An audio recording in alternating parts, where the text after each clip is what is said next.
Dear students, آج کی video میں ہم چیپٹر 1 کی ایکسرسائز کے کوسچنس کریں گے. تو چلیے کوسچنس کو ڈسکس کر لیتے ہیں. میں نے ان کوسچنس کو بہت سمپل اور ایزی ورڈنگ میں ارینج کیا ہے. آئی ہوپ آپ کو بہت اچھے سے یاد ہو جائیں گے. تو چلیے دیکھتے ہیں. کوسچن 1 ہے، reflect on the lasting legacy of Rasul Allah as mentioned in the text. How does his life and mission continue to inspire people across different cultures and societies today؟ پہلے تو کوشچن کی statement کو آپ نے سمجھنا ہے. Reflect on the lasting legacy. Reflect کا کیا مطلب ہے؟ ریفلیکٹ کا مطلب ہوتا ہے سوچ بچار کرنا، غور و فکر کرنا. آن دا لاسٹنگ لیگیسی. لاسٹنگ یعنی ایسی چیز جو دیر پا ہو، دیر تک رہنے والی ہو. لیگیسی کہتے ہیں وراثت کو، یعنی جیسے کوئی جائیداد کسی کو اپنے بڑوں سے ورثے میں ملی ہو، اسے ہم لیگیسی بولتے ہیں. تو اسی طریقے سے کہا گیا ہے کہ آپ صلی اللہ علیہ وسلم کی جو وراثت ہے، یعنی آپ نے جو چیز اپنے بعد میں چھوڑی ہے، اپنے پیچھے چھوڑی ہے، اس پہ غور و فکر کریں. As mentioned in the text, جیسے کہ ٹیکسٹ میں بتایا گیا ہے. How does his life and mission continue to inspire people. کس طرح سے آپ کی زندگی اور آپ کا مشن لوگوں کو انسپائر کر رہا ہے across different cultures and societies today. یعنی آج بھی مختلف کلچرز میں، مختلف سوسائٹیز میں آپ کی زندگی اور آپ کا مشن کس طرح سے لوگوں کو متاثر کر رہا ہے. تو یہ ہے ہمارے کوسچن کی اسٹیٹمنٹ. اگر آپ نے ریڈنگ کو اچھے سے پڑھا ہے تو آپ کے لیے اس کوسچن کو اٹیمپٹ کرنا کچھ بھی مشکل نہیں ہے. دا lasting legacy of Rasul Allah is that he gave the final message of Allah, showed the true way of life, and built a community based on faith, justice, mercy and truth. تو آپ کی lasting legacy کیا ہے؟ یعنی آپ کی آج بھی پیچھے رہ جانے والی وراثت کیا ہے؟ آپ نے اللہ تعالیٰ کا پیغام پہنچایا. یعنی یہ کیا ہے؟ he gave the final message of Allah. یعنی آپ نے اللہ تعالیٰ کا پیغام پہنچایا. showed the true way of life. لوگوں کو حقیقی راستہ دکھایا. And built a community based on faith. اور ایک ایسے معاشرے کی تعمیر کی جو کہ فیتھ یعنی ایمان پر، جسٹس انصاف، مرسی رحم اینڈ ٹروتھ اور سچائی پر مبنی تھا. His life is perfect example of honesty, kindness and moral excellence. آپ کی زندگی ایک مکمل مثال ہے سچائی، رحم دلی اور اخلاقی برتری کی. Even today people in different cultures and societies feel inspired by his teachings. تو آج کے دور میں بھی مختلف سوسائٹیز، مختلف کلچرز میں آپ صلی اللہ علیہ وسلم کی زندگی کو بہت زیادہ فالو کیا جا رہا ہے. آنسر ویسے تو یہاں تک کافی ہے، لیکن اگر آپ اسے تھوڑا سا اور لانگ کرنا چاہتے ہیں تو پھر آپ یہ والی لائن بھی انکلوڈ کر لیں.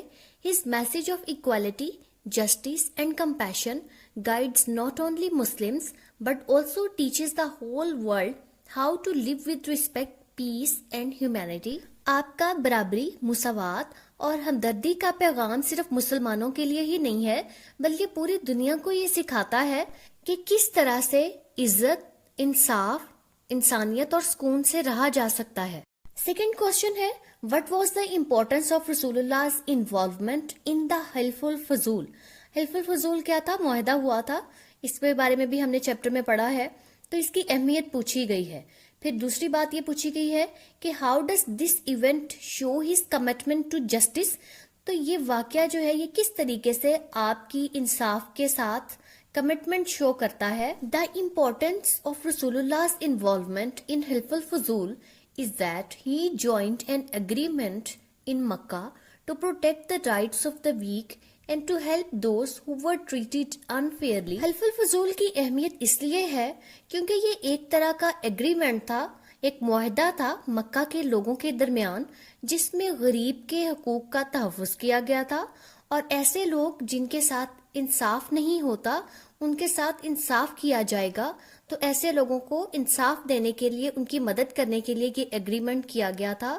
Even before prophethood, he supported justice and stood against oppression. تو اس کا مطلب یہ ہے کہ حتیٰ کہ نبوت سے پہلے بھی آپ انصاف کے لیے اور ظلم کے خلاف لوگوں کی مدد کرنے کے لیے کھڑے ہو گئے.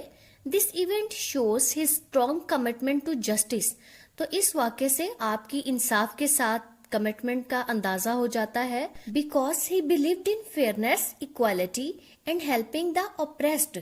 کیونکہ آپ یقین رکھتے تھے برابری پر، انصاف پر اور دوسروں کی یعنی خاص طور پہ جن پر ظلم ہو رہا ہو ان لوگوں کی مدد کرنے پر. It proves that throughout his life he always supported truth and stood for what was right. تو اس سے یہ بھی نتیجہ نکلتا ہے آپ نے ہمیشہ حق کا ساتھ دیا, سچ کا ساتھ دیا, اور جو چیز ٹھیک ہوتی تھی یعنی حق پہ ہوتی تھی اس کے ساتھ کھڑے ہوتے تھے. Question 3 ہے How did حضرت خدیجہ supported رسول اللہ both emotionally and financially. تو پوچھا گیا ہے کہ حضرت خدیجہ نے آپ کی یعنی ایموشنلی جذباتی طور پر اینڈ فائنانشلی اور مالی طور پر کس طرح سے آپ کی مدد کی. Why was her support crucial during the early years of his mission. تو آپ کے مشن کے ابتدائی سالوں میں حضرت خدیجہ کی مدد اتنی زیادہ ضروری کیوں تھی؟ تو اس کا جواب ہے حضرت خدیجہ رضی اللہ تعالیٰ عنہ سپورٹڈ رسول اللہ ان 2 ways. تو حضرت خدیجہ نے آپ کی مدد 2 طریقے سے کی, ایموشنلی اینڈ فائنانشلی. تو ایموشنلی کیسے کی؟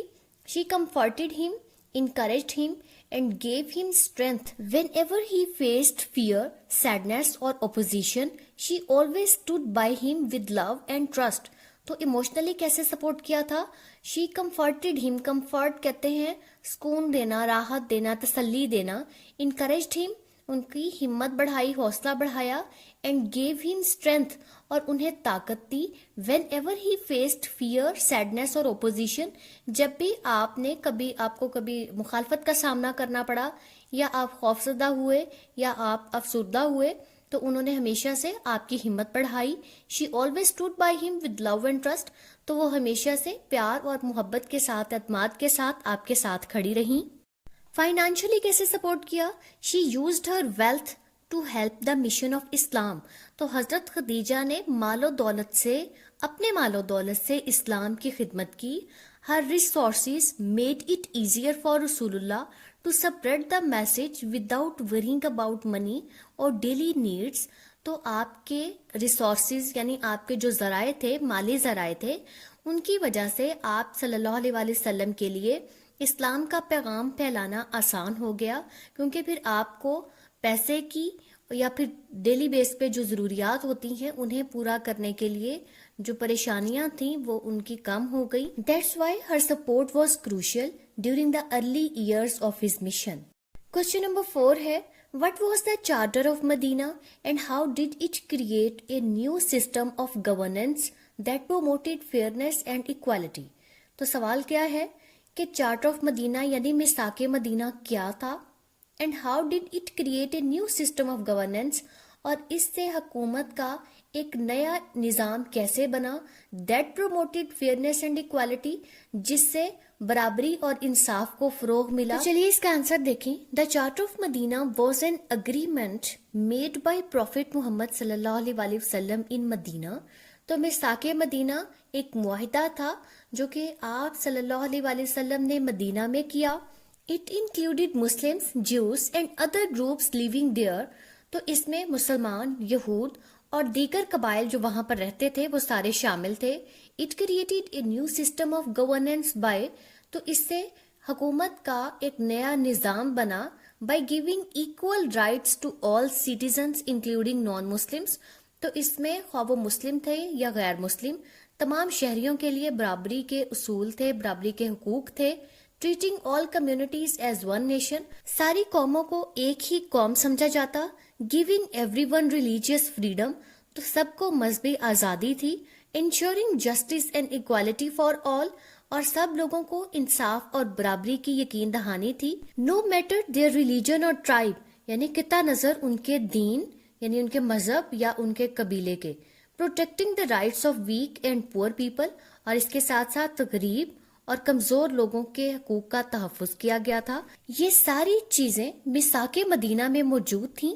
تو اسی لیے ہم کہہ سکتے ہیں کہ میثاق مدینہ نے ایک نظام حکومت بنایا, ایک ایسا نظام حکومت بنایا جس میں فیئرنیس اور ایکوالٹی تھی. اوکے, کوشچن نمبر 5 ہے وائی واز دا ہجرہ یعنی migration from Mecca to Medina so important for the growth of Islam.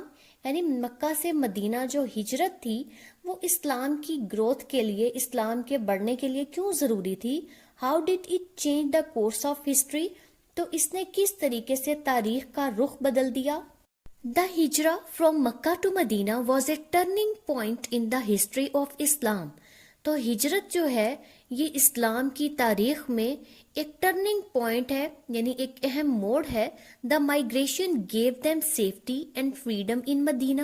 تو مائگریشن سے کیا ہوا تھا کہ مسلمانوں کو مدینہ میں صرف حفاظت ہی نہیں ملی تھی بلکہ آزادی بھی تھی، where they could live as the community، جہاں پہ وہ ایک اسلامی معاشرے کے طور پہ رہ سکتے تھے، and follow Islam without fear، اور بغیر کسی خوف کے اسلام کو فالو کر سکتے تھے۔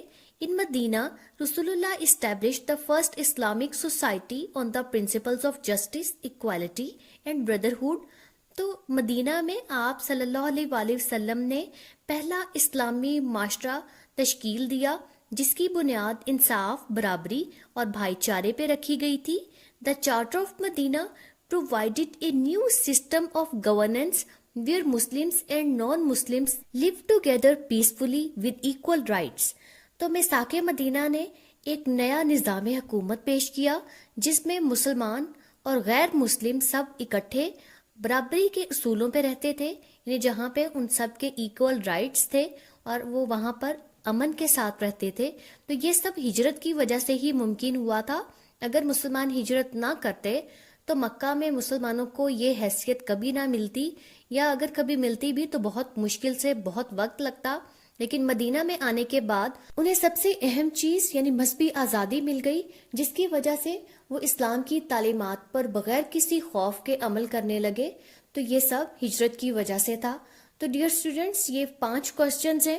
نیکسٹ 5 کوسچنز کو ہم اگلی ویڈیو میں ڈسکس کریں گے۔ آئی ہوپ آپ کو ان کی اچھے سے سمجھ آ گئی ہوگی۔